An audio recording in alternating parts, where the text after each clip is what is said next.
پسری که شب تا صبح کنارت میخوابه ولی بهت دست نمیزنه. میدونی چه پسریه؟ شبی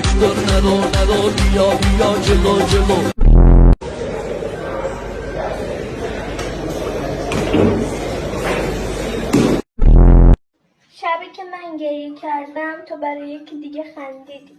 من قرقا خوابیدم. تو که نه پول داری نه خونه داری نه ماشین داری، چجوری میخوای منو خوشبخت کنی؟ یه تاکتیکای ناشناخته‌ای داریم، انشالله به امید خدا به فضل پروردگار رمز ناشناختگی. فوری به علت مهاجرت یک عدد پشمکش سالم در حد 9 به فروش میرسد. بیشترین قیمت پیشنهادی رو در کابینت ها بهمون بگید میفروشیم. اینم به هوش رد.